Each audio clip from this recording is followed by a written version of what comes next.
Ինչպես կարող է մի երկիր, որի ռազմական տեխնիկան տասնամյակներով հնացած է, պատրաստվել դիմակայել աշխարհի ամենահզոր բանակներին։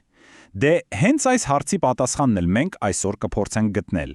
բացահայտելով Իրանի խորամանկ ռազմավարությունը, որը հայտնի է որպես zero plan։ Լավ, եկեք սկսենք հենց հիմնական խնդրից, որպեսզի պատկերը պարզ լինի։ Պատկերացրեք երկու կողմ։ Մի կողմում ԱՄՆ-ն ու Իսրայելն են իրենց օդային բացարձակ գերակայությամբ նորագույն տեխնոլոգիաներով, իսկ մյուս կողմում Իրանն է հնացած օդուժով ու շատ սահմանափակ ռեսուրսներով։ Տեսնում եք անհավասարությունը։ Դե իսկ ինչպես է Իրանը փորձում, այսպես ասած, հավասարեցնել խաղի կանոնները։ Հարց է առաջանում, չէ՞, ինչպես կարող է ավելի թույլը զսպել ավելի ուժեղին։ Պատասխանը գիտեք ուղիղ դիմակայությունը չէ։ Ոչ, պատասխանը zero plan-ն է։ Սա անհամաչափ ռազմավարություն է, այսինքն մոտեցում, որը փոխում է խաղի բոլոր կանոնները։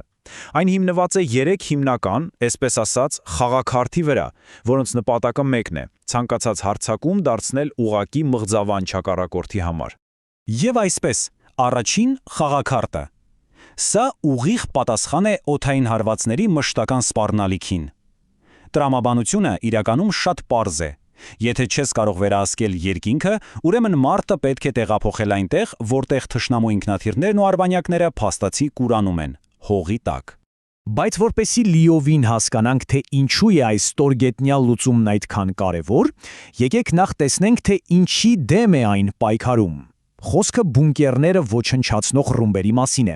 Սրանք մասնագիտացված զենքեր են, որոնք կարող են ցանկացած ավանդական ավիաբազա վերածել մոխրի ընդհանրապես րոպեների ընթացքում։ Եվ ահա, Իրանի պատասխանը, որը ցուցադրվեց 2023 թվականին։ Սա օղապ 44-ն է։ Ուզում եմ շեշտել, սա ուղղակի մի մեծ բունկեր չէ։ Սա մի ամբողջ ստորգետնյա ռազմական քաղաք է, որը փորված է Զագրոսի լեռների սրտում հարյուրավոր մետրեր խորության վրա։ Պատկերացրեք միայն, օղապ 44-ը ոչ թե ինչ-որ պահեստ է, այլ լիարժեք, ինքնաբավ, հարձակողական ավիաբազա։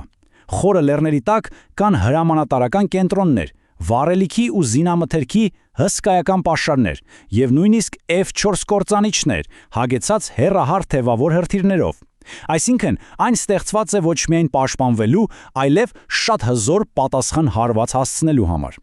Եվ այստեղ է, որ բացահայտվում է նրանց հիմնական մարտավարությունը՝ թաքնվիր ու հարձակվիր սկզբունքը։ Ուղերձը շատ պարզ է։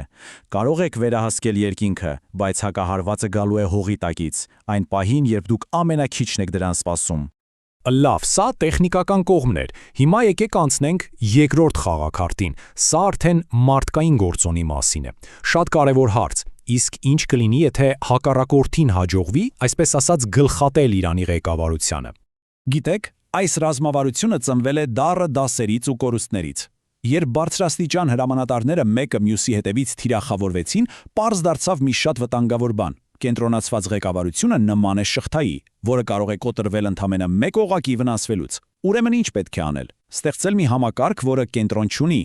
Եվ այստեղ բեմ են դուրս գալիս ստվերային գեներալները։ Սա երկրորդ, նույնիսկ երրորդ մակարդակի հրամանատարների մի ամբողջ գաղտնի ցանց է։ Մարդիկ, ում դեմքերը ոչ ոք չի ճանաչում, ովքեր հեռու են ուշադրության կենտրոնից, բայց ովքեր պատրաստ են ցանկացած պահի ստանձնել ղեկը։ Ու սա ամենակարևոր, ամենավորոշիչ կետն է, ուշադրություն դարձրեք, նրանք ունեն նախնական լիազորում։ Ինչ է սա նշանակում։ Սա նշանակում է, որ լայնամասշտաբ հարձակման դեպքում, երբ կապը մայրաքաղաքի հետ ամենայն հավանականությամբ կխզվի, նրանց հրաման պետք չէ։ Նրանք լիազորված են ինքնուրույն սկսել պատասխան գործողությունները, երաշխավորելով կործանարար հակահարված։ Սա, պատկերացնում եք, ամբողջությամբ փոխում է ռազմավարական հաշվարկը։ Փորձելով ոչնչացնել օձի գլուխը, դու ոչ թե սպանում ես նրան, այլ ընդհակառակը ազատ ես արձակում տասնյակ մեկուսացված վրեժխնդիր հրամանատարների, որոնց գործողություններն անկանխատեսելի են։ Շատ լավ, եւ հիմա հասանք երրորդ ու վերջին խաղաքարտին, այստեղ արդեն ռազմավարությունը դուրս է գալիս զուտ ռազմական դաշտից ու տարածվում ամբողջ համաշխարհային տնտեսության վրա։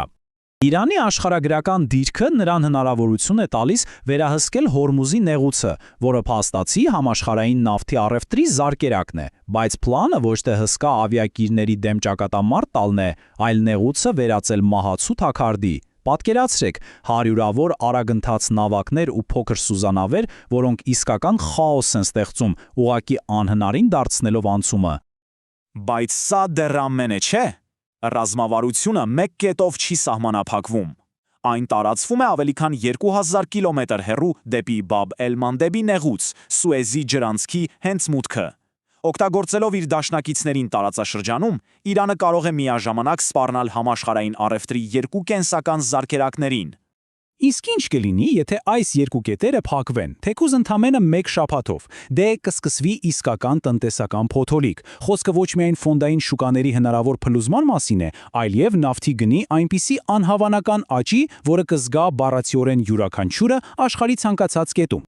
Այսպիսով, եկեք ամփոփենք, ինչ ունենք արդյունքում։ Եկեք այս 3 խաղաքարտերը միավորենք, որպեսզի հասկանանք զրո պլանի ընդհանուր փիլիսոփայությունը։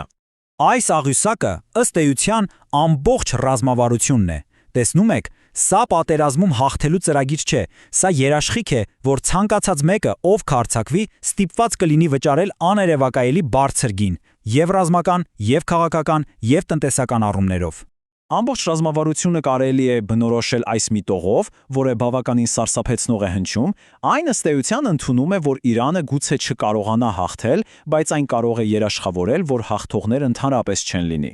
Փիլիսոփայությունը սա է, եթե մենք ընկնենք, բոլորին մեզ հետ կքաշենք ներքև։ Այսպիսով, վերջնական նպատակը ոչ թե հաղթանակն է, այլ զսպումը։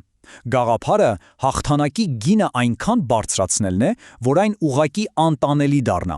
որովհետև երբ հաղթանակը նույնքան ցավոտ է դառնում, որքան պարտությունը, ոչ ոք չի համարձակվի սկսել այդ պատերազմը։